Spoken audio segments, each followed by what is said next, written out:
Today I got a verse, Psalms 46:10. I'm sure all of you know this verse.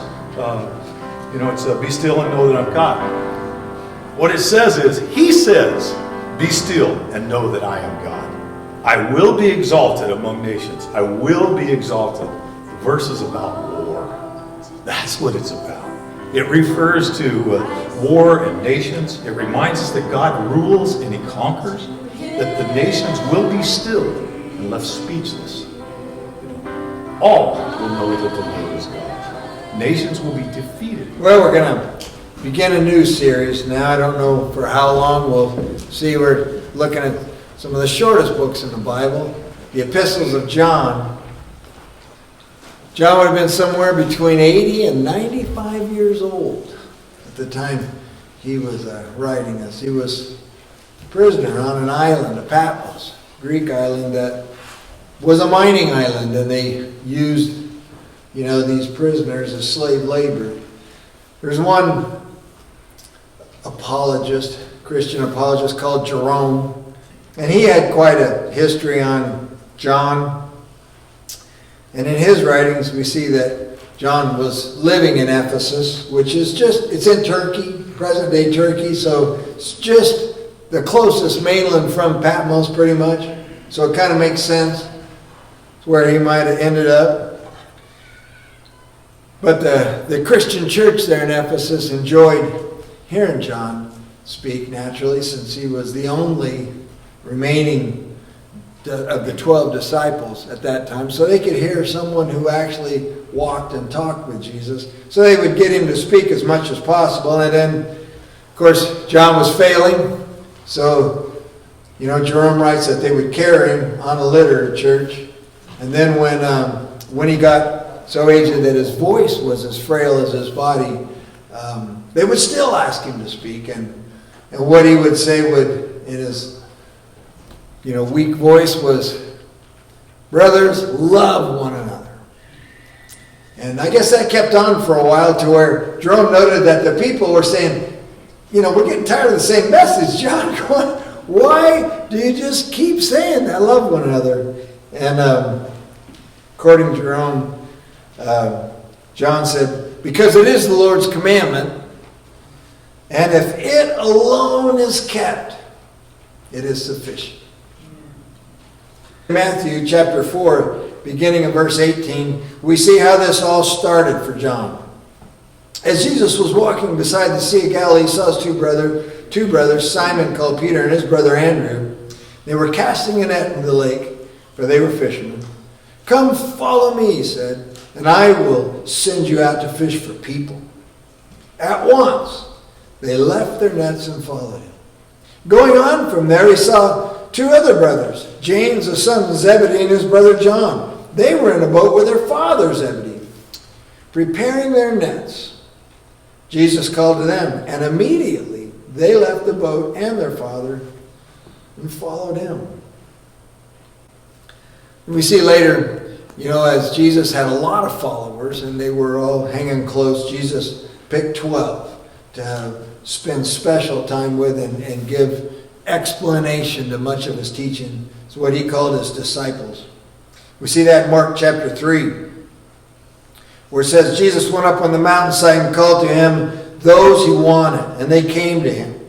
He appointed 12 that they might be with him, and that he might send them out to preach and to have authority to drive out demons. These are the 12 he appointed. Simon, to whom he gave the name Peter, James, son of Zebedee, and his brother John. To them they gave the name Borg. Yeah, okay.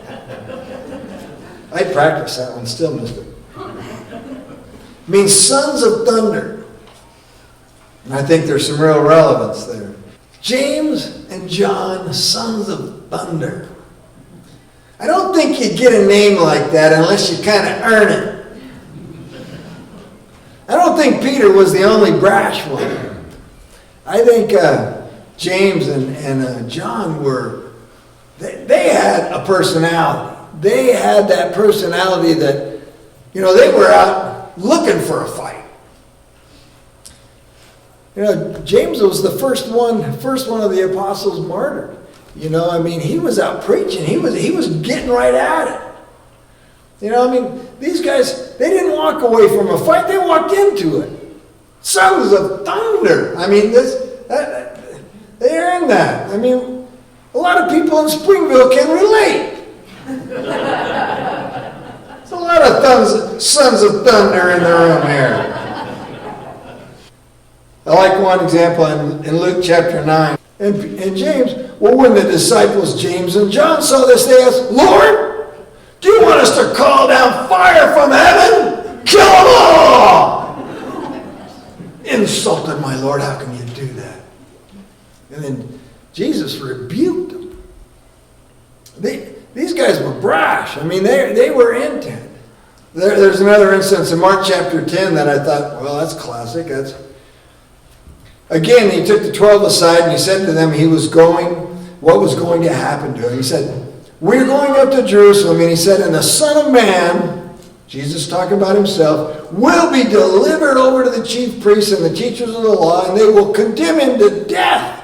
And they will hand him over to the Gentiles, who will mock him and spit on him and flog him and kill him. And 3 days later he will rise. Then James and John, who were obviously listening raptly because they came up with this brilliant statement, Teacher, we want you to do something, whatever we ask. Jesus replied, well, what do you want me to do for you? And they replied, well, let one of us sit at your right hand and the other at your left hand in heaven. I mean, what? I mean, that's kind of like your best friend telling you that I got cancer. I've only got, months to live. And you respond with, can I have your car? God transformed him miraculously into something wholly different. And he does that still today. As he works in and through us, he transforms us into radically different. There's the old John and the new John. And the new John is the old John because he was old by that time. Really old. John taught here that Jesus gave us a new standard of love. That it's an old law that says love your neighbor as yourself. But Jesus took it to a new level. The old command is love your neighbor as yourself. The new command is, Jesus says, love others the way I have loved you. That's a whole other standard. He says, love others the way I have loved you. That's a whole other standard. And that's, wow, you want us to treat others the way God has treated us. Wow. Yeah. The Bible has a lot to say about loving others, and we're going to get a lot just out of these 3 epistles. But unlike Paul, we'll get a lot in a few words. Scripture tells us that God is love and he first loved us and he sent his son to die for us. And God created all people valuable and worthy of love. And for us to look down on anyone else because of their actions, their words, their whatever, that's not what God does for us. That's not what God did for me. Lord, help us to love as you love. We need big help with that, Lord, because